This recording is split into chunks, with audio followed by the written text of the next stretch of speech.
नमस्कार, हमारी खास पेशकश में आप सभी का स्वागत है। आपके साथ मैं हूं पूजा पांडे। आज इस खास प्रोग्राम में हम बात करेंगे बिहार विधानसभा चुनाव की।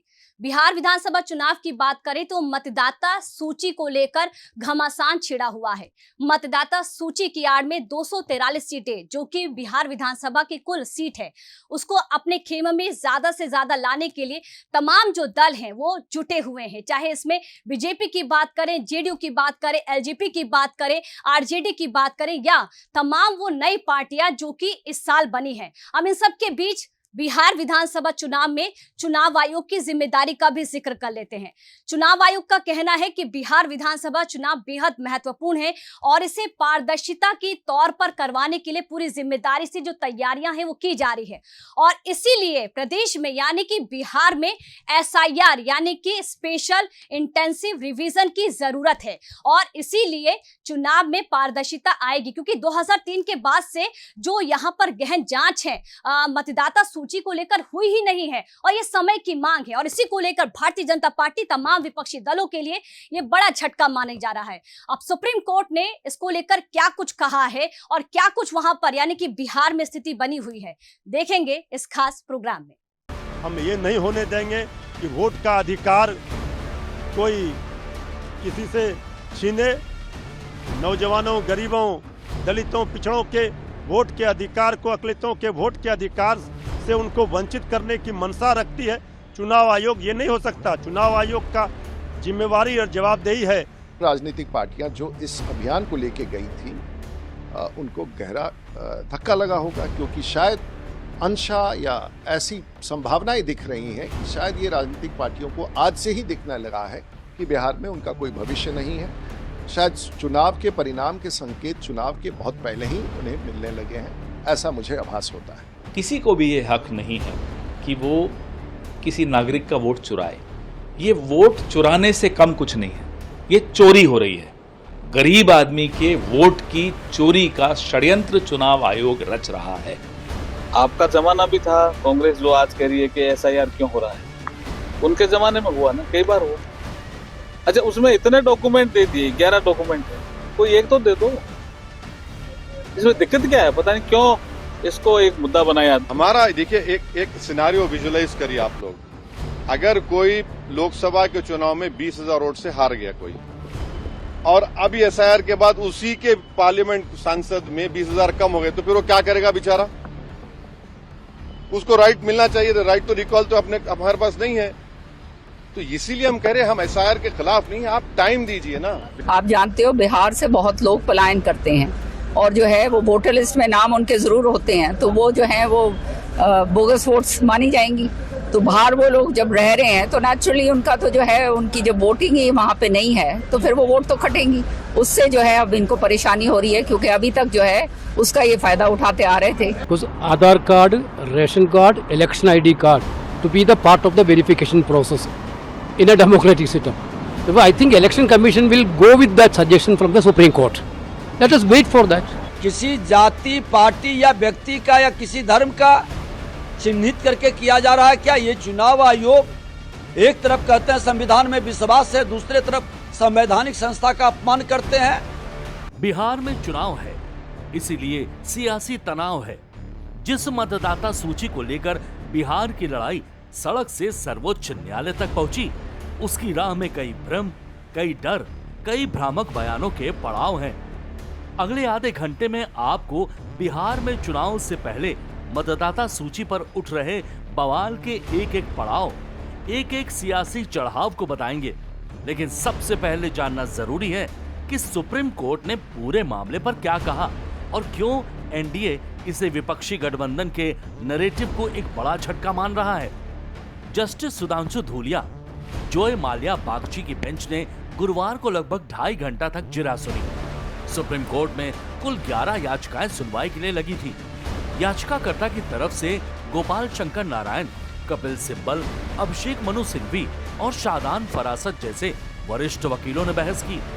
वहीं चुनाव आयोग की तरफ से वरिष्ठ वकीलों राकेश द्विवेदी, मनिंदर सिंह और के वेणुगोपाल ने मोर्चा संभाला। जिरा के बाद सुप्रीम कोर्ट ने वोटर लिस्ट पुनरीक्षण पर रोक लगाने से इनकार कर दिया। सुप्रीम कोर्ट ने 3 बिंदुओं पर चुनाव आयोग को जवाब दाखिल करने को कहा। वोटर लिस्ट पुनरीक्षण की शक्ति, इसके लिए अपनाई गई प्रक्रिया और इसके लिए चुने गए समय को लेकर चुनाव आयोग को जवाब दाखिल करना है।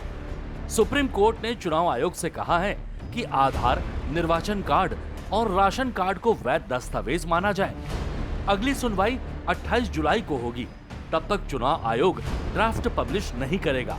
माननीय सर्वोच्च न्यायालय के समक्ष याचिकाकर्ता चाहते थे कि बिहार के अंदर जो इलेक्टोरल रोल रिवीजन का काम इलेक्शन कमीशन ऑफ इंडिया कर रही है उसको रोक दिया जाए। लेकिन जब उन्होंने अदालत का मुंह भांप लिया कि किसी भी एसटी के लिए अदालत तैयार नहीं है, तब उन्होंने अपने एप्लीकेशन को प्रेस करने से मना कर दिया और वो प्रेस नहीं किए हैं। इसीलिए अगली 28 जुलाई को पूरे मामले की पुनः सुनवाई होगी। तब तक इलेक्शन कमीशन अपने इलेक्टोरल रोल रिवीजन के कार्य को करता रहेगा और उसकी पूर्ण सारी सूचना अगले तारीख पर माननीय सर्वोच्च न्यायालय के समक्ष काउंटर एफिडेविट के माध्यम से देगा। सवाल ये है कि ये मुद्दा इतना अहम क्यों माना जा रहा है? तो इसका जवाब है, पूरा मुद्दा चुनावी प्रक्रिया की निष्पक्षता से जुड़ा हुआ है। लोकतंत्र में स्वतंत्र और निष्पक्ष चुनाव तब तक संभव नहीं है जब तक कि मतदाता सूची विश्वसनीय ना हो। तो इस पर भी कुछ बड़े और बुनियादी सवाल खड़े हो जाते हैं।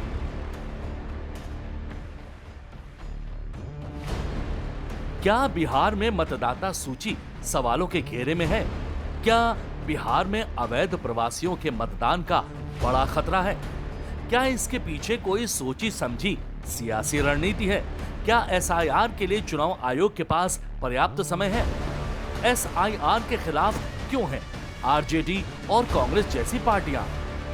दरअसल बिहार के वोटिंग लिस्ट के पुनरीक्षण की जरूरत को समझने के लिए सबसे पहले समझना होगा बिहार की भौगोलिक परिस्थिति को, क्योंकि यही कारण है कि बिहार में अवैध नागरिकों का मामला गर्म है। बिहार के सीमांचल इलाके में पूर्णिया, कटिहार, अररिया और किशनगंज जिले आते हैं।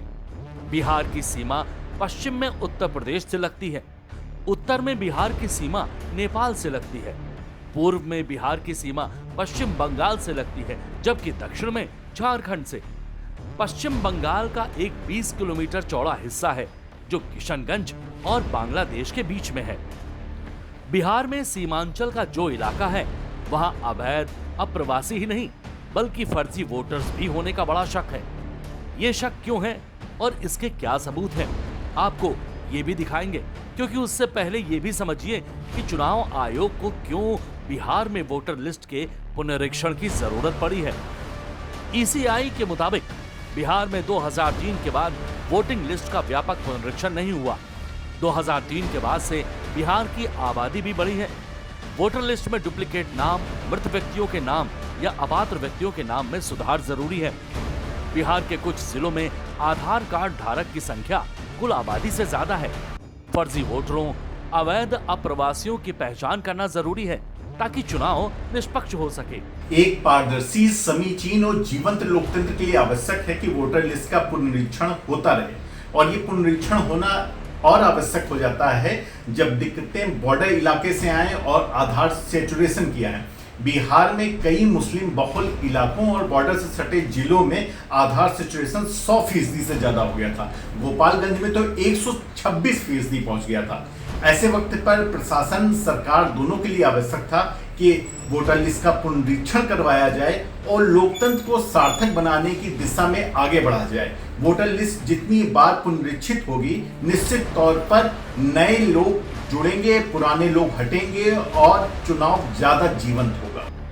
चुनाव आयोग की जिम्मेदारी है निष्पक्ष चुनाव कराना और इसे सुनिश्चित करने के लिए अधिकार क्षेत्र में रहकर हर संभव कदम उठाना। जाहिर है कि फर्जी वोटर्स का काम चुनावी प्रक्रिया की निष्पक्षता को भी प्रभावित करना होगा। पुनरीक्षण के माध्यम से आयोग ये सुनिश्चित करता है कि केवल योग्य भारतीय नागरिक ही मतदान करे, जो संविधान के अनुच्छेद 326 के तहत निर्वाचन आयोग की जिम्मेदारी है। अब समझिए चुनाव आयोग ने वोटर लिस्ट पुनरीक्षण के लिए निर्देश क्या दिए हैं। 24 जून को चुनाव आयोग ने निर्देश जारी किया था। निर्देश में कहा गया था, हर वोटर को व्यक्तिगत गणना फॉर्म जमा करना जरूरी है। 1987 के बाद जन्मे और 1 फरवरी 2003 के बाद वोटर लिस्ट में जुड़े लोगों को बर्थ सर्टिफिकेट, पासपोर्ट या किसी एजुकेशनल सर्टिफिकेट के जरिए अपनी नागरिकता का प्रमाण देना होगा। चुनाव आयोग ने वोटर लिस्ट में नाम दर्ज करने के लिए जन्म तिथि और जन्म स्थान का प्रमाण देने के लिए जुलाई 1987 की कट ऑफ डेट तय की है।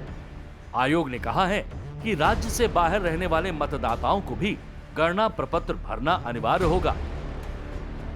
फॉर्म ईसीआई की वेबसाइट से डाउनलोड कर 26 जुलाई तक भरना होगा। फॉर्म को भरने और साइन करने के बाद डॉक्यूमेंट्स अपलोड करना होगा। इसके बाद मतदाता सूची में नाम बना रहेगा। फॉर्म नहीं भरने पर मतदाता सूची से नाम हट जाएगा। 66% जो काम है पुनरीक्षण का काम वो लगभग पूरा हो चुका है, यानी आपको वहां पर किसी वोटर को काटा नहीं जा रहा है। जो निश्चित रूप से कुछ बाहर वोटर हैं उनकी भी समस्याएं हैं, जो अलग राज्यों में, बेंगलुरु में है, कोई पंजाब में, कोई महाराष्ट्र में काम कर रहे हैं, उनके लिए एक समस्या हो सकती है। लेकिन आमतौर पर ये नहीं है कि यहाँ पर मतदाताओं को वोट देने से रोका जा रहा हो या चुनाव आयोग की कहीं से निष्पक्षता बाधित हो रही हो। अगर सरकार इस चीज को कर रही है या चुनाव आयोग जिस तरह के पुनरीक्षण कर रहा है, तो उसका मुख्य जो उद्देश्य है वो है वहां पर फर्जी मतदाताओं को रोकना, और ये बिहार की डेमोग्राफी को भी चेंज होने से रोक सकता है। आप ये देखिए, बिहार के जितने भी सीमांत जिले हैं, चाहे वो किशनगंज हो, अररिया हो, किशनगंज में आप ये देखिए 2022 का अगर आंकड़ा ले तो वहां पर उस चुनाव में 68% जो है वो डेमोग्राफी चेंज हो गई है। वहां पर एक जो वोटिंग पैटर्न है वो चेंज हो गया, मतदाताओं का जो एक रेशियो है वो बदल गया, अनुपात बदल गया। तो ये अपने आप में एक गंभीर विषय है और चुनौती भी है। भारत सरकार को इससे जूझना होगा। जब से चुनाव आयोग ने ये निर्देश जारी किए हैं, तभी से बिहार की सियासत में उबाल आ गया है। विपक्ष पूरी तरह लामबंद हो गया है और वोटर सूची के पुनरीक्षण को लेकर तमाम बयान दिए जा रहे हैं। पटना में 9 जुलाई को विपक्ष ने बंद का ऐलान करते हुए बाकायदा रैली निकाली। राहुल गांधी जैसे विपक्ष के तमाम बड़े नेता शामिल हुए, लेकिन उस मंच से भी वोटर लिस्ट में नाम नहीं होने को लेकर आम और मासूम लोगों को एक तरह से डराया ही गया। लेकिन सबसे हैरानी की बात यह है कि विपक्ष के किसी भी राजनेता ने लोगों से ये अपील नहीं की कि अपना नाम वोटिंग लिस्ट में जरूर डलवा लीजिएगा, छूटे नहीं। पहले वोटर लिस्ट से नाम खत्म करो। जब वोटर लिस्ट से नाम कट जाएगा गरीबों का तो पेंशन नहीं मिलेगा, पेंशन नहीं मिलेगा, राशन नहीं मिलेगा। तो इनके साथ भारत की सरकार क्या करेगी? और मैं बिहार के युवा से कहना चाहता हूं, ये सिर्फ आपसे वोट चोरी नहीं हो रहा है, ये आपका भविष्य चोरी हो रहा है।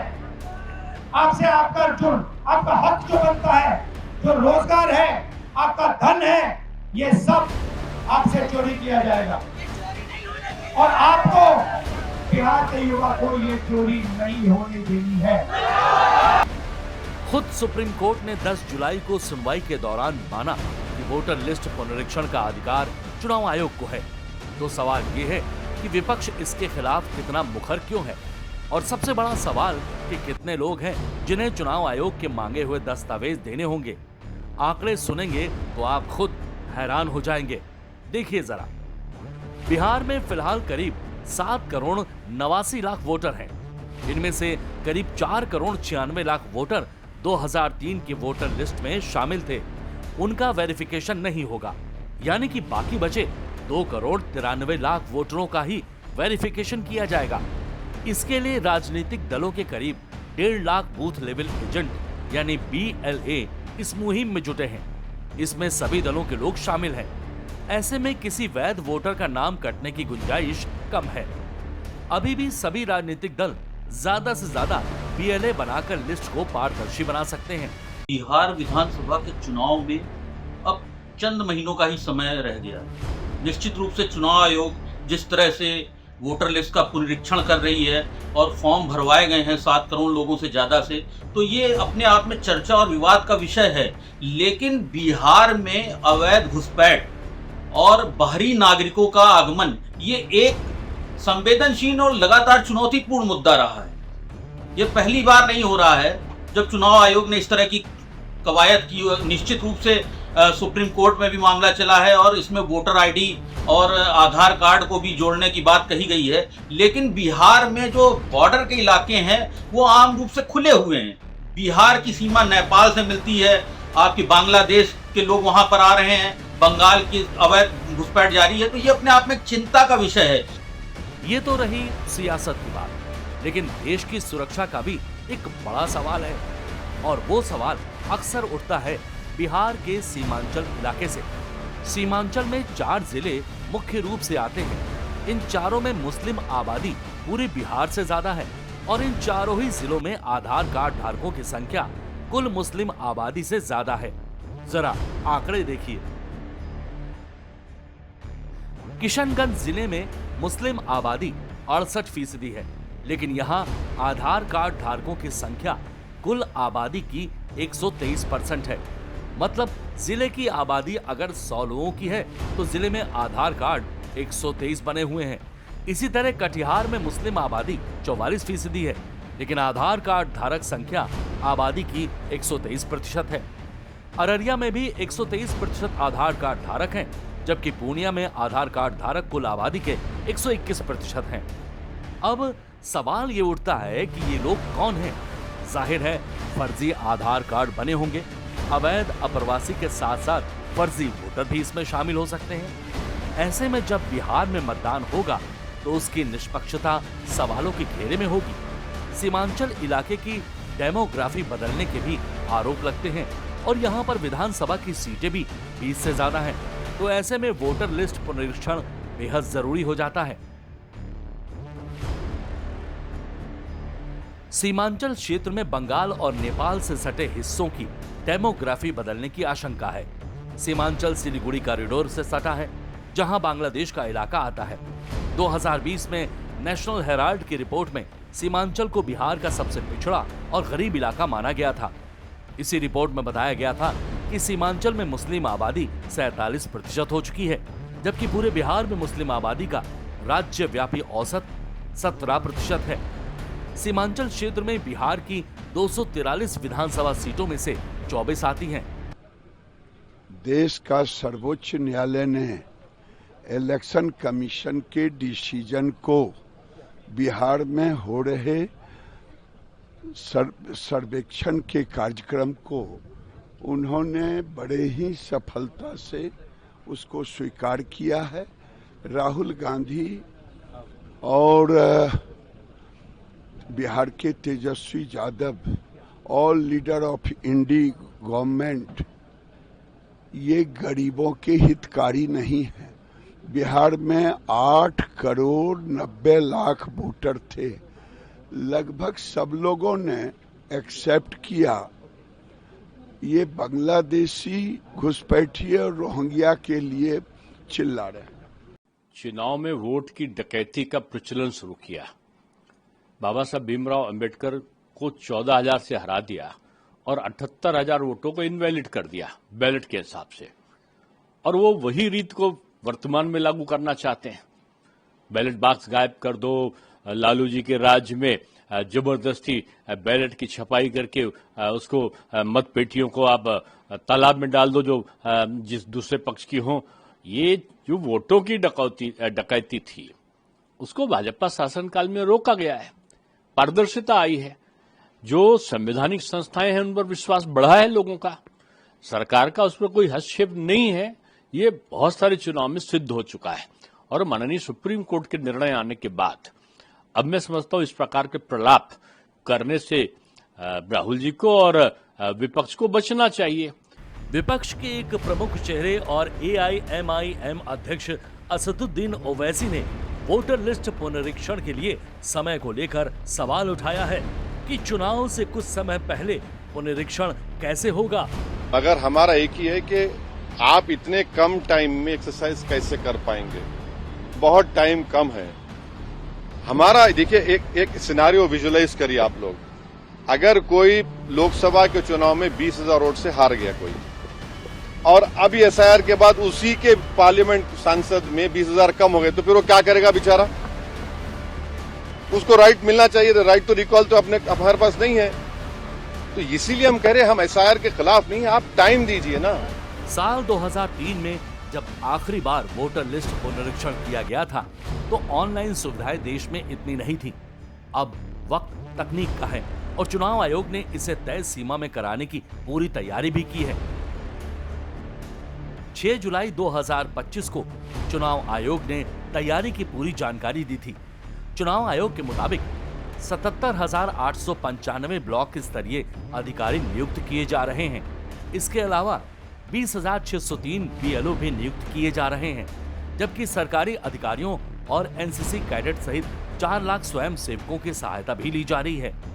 राजनीतिक पार्टियों के 1.50 लाख बूथ स्तरीय एजेंट भी इस कार्य में मदद कर रहे हैं। मतदाता सूची में अपात्र या फर्जी नामों की मौजूदगी न केवल चुनावी प्रक्रिया को कमजोर करती है, बल्कि ये देश की आंतरिक सुरक्षा के लिए भी खतरा पैदा कर सकती है। चुनाव आयोग को मिली शिकायतें और कोर्ट में दाखिल याचिकाओं में ये दावा किया गया है कि बिहार में कई विधानसभा क्षेत्रों में औसतन 8,000 से 10,000 फर्जी, डुप्लीकेट या मृत व्यक्तियों के नाम मतदाता सूची में शामिल हैं। इसके अतिरिक्त कुछ जिलों में अवैध घुसपैठ और जनसंख्या परिवर्तन के कारण डेमोग्राफिक बदलाव की आशंका जताई गई है, जिसे पुनरीक्षण के माध्यम से संबोधित करने की आवश्यकता है। तो देखा आपने SIR को लेकर किस तरह से घमासान छिड़ा हुआ, इसको लेकर टिप्पणियां की जा रही हैं, बयानबाजी की जा रही हैं और जो 11 याचिकाएं हैं वो भी सुप्रीम कोर्ट पहुंची है। SIR पर रोक लगाने से सीधे सीधे सुप्रीम कोर्ट ने इनकार कर दिया, जिसे बीजेपी विपक्षी दलों के लिए बड़ा झटका मान रही है, क्योंकि पारदर्शिता से चुनाव होंगे और अब जिस तरह से बड़ी जो सुनवाई है वो 28 जुलाई को होगी। ऐसे में देखना होगा कि सुप्रीम कोर्ट क्या कुछ फैसला सुनाता है। इस खास पेशकश में मेरे साथ फिलहाल के लिए इतना ही। बाकी बड़ी और जरूरी खबरों के लिए आप देखते रहिए, बने रहिए DDUP के साथ। नमस्कार।